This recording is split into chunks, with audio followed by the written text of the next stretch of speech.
Hello, this is Craig Wescoe recording for TCGplayer.com, and today we're going to play a little love of my life, Green-White Hatebears. So this is basically the deck that I've been playing in Modern for a while. I have probably more experience with this deck than any other Modern deck, and it top-aided two Grand Prix this weekend. It top-aided Grand Prix Lily in the hands of Seraphin Wellinger, and also Grand Prix Indianapolis in the hands of Brandon Summerow. So this version in particular is the version that Brandon played. They both played the Flickerwisp Restoration Angel deck, but this main deck is actually the exact same as Brandon's, and I changed the sideboard a little bit. So basically there's two ways to play Green-White Hatebears. There's Restoration Angel Flickerwisp, and then there's the Wiltleaf Liege Loxodon Smiter. Those are kind of the two trade-offs. If you want to be better against the Jund decks and like the Jeskai decks, those kind of mid-range fair strategies, then the Liege Smiter package is better because you're not getting electrolyzed with your Flickerwisps, and you're not getting and if they cast a Liliana and they plus it, then you just put a Smiter or a Liege onto the battlefield. So that's kind of the big draw of that. Whereas this one, it's better against things like Merfolk. It's better against some of the less fair decks like Tron, where you can lock them out for a few extra turns with like Flickerwisp and Angel. So you can do things like on my end step, flicker in the Flickerwisp off of an Ether Vial to take out a Tron piece, so then you don't have Tron on your turn, and then it comes back on your end step. Then on my turn I attack with the Flickerwisp and another creature, and then on my end step I cast Restoration Angel, targeting the Flickerwisp, so then I flicker your Tron piece again, so it's gone again for your turn. So you have like multiple turns where you just don't have Tron. And so then that's just enough to now I can attack with like the Angel and the Flickerwisp and just kill you. So then you're just like, you know, had turn 3 Tron or turn 4 Tron or whatever, and I just like took you off it. Or you could also just Ghost Quarter them with Arbiters and things like that. So that's kind of the trade-off. And also against Merfolk, being able to flicker a Lord or a Spreading Seized Land, it has a lot more utility than just playing like a 4/4. So that's why you improve in that matchup, where you could flicker their Vial to reset it, to slow them down, things like that. So you can just kind of, this version has more interaction, but it's slightly more fragile, and it also has evasion, so you have Angels and Flickerwisp to fly over, which comes up in a decent amount of matchups, especially any that clog up the ground with like Wall of Roots and garbage like that. So the basis of the deck is to disrupt the opponent. So Leonin Arbiter is the main card. So you play the Arbiter, and then they can't crack their fetch, they can't search for their library for anything. So then if you Path to Exile their creature, they don't get a land out of it, they just lose their creature. And if you Ghost Quarter their land, they don't get to replace it, they just lose their land, just straight up strip mine. And the other thing this deck does that's pretty strong is it can just play out its hand, play out all these Grizzly Bears, you know, do tricks with Vial, put things into play, you know, Thalia, Arbiter to slow down their mana development so the opponent's only casting like one spell a turn.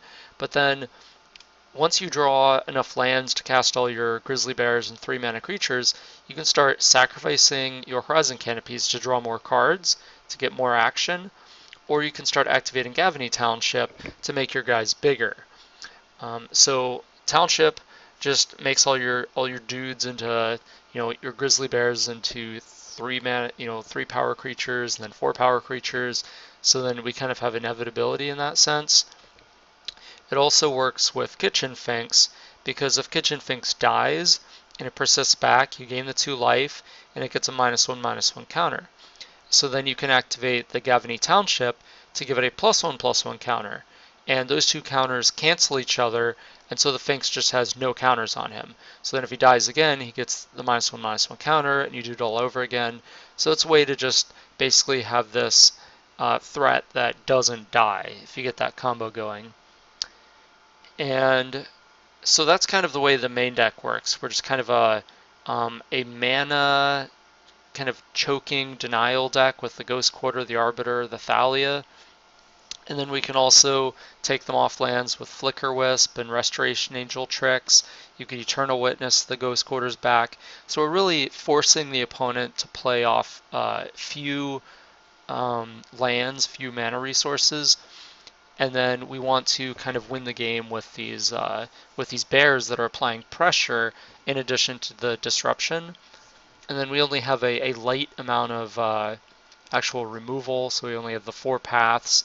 Then we have the Flicker Wisp to interact. We have Blade Splicer in this version, which does a couple of good, important things. One is it gives you another good target for Restoration Angel, so you could blink the Blade Splicer to make an extra 3/3 Golem. And the other thing it does is the Golem is a colorless creature, so the colorless creature can block the Edge Champion, which can be very important against Affinity. So between the 2 Blade Splicers producing a colorless blocker and the 2 Pride Mages being able to kill a Cranial Plating that's on the Edge Champion, this version is better against an Edge Champion, better against Affinity than the Smiter Liege version, where Splicer's not as good without Angel. So this version is a little better against Affinity too, which is pretty good right now because Affinity is, as always, very popular. As long as Jund and Jeskai don't surge in popularity, this version is probably a little better right now. And that's why both the versions that top 8 at a Grand Prix this weekend were this Flicker Resto version. So now let's look at the sideboard. Make it a little bigger. So in the sideboard, the primary thing that we're trying to do is bring in specific hate cards for the matchups that we want, that we're kind of weak to game 1. So things like Dredge are kind of problematic game 1 unless we just happen to land an Arbiter real quickly and they have a fetch land draw. We could then Ghost Quarter them, like put them on 0 lands, get them that way or something. Fly over with Flicker Wisp and Angel. But in general, it's a pretty rough game 1. So we want cards like Rest in Peace. We do have Scavenging Ooze, which will obviously bring the next one in, the last one in that matchup. But we definitely want more Graveyard Hate. Another deck that we want more stuff against is decks like Ad Nauseam.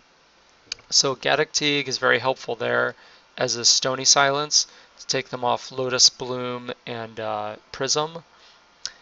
Stony Silence is also good against Affinity, very good against Tron. So Tron, they have a lot of artifacts that just stay in the battlefield, and then they can sacrifice them for effects, and they can't do that with Stony Silence out.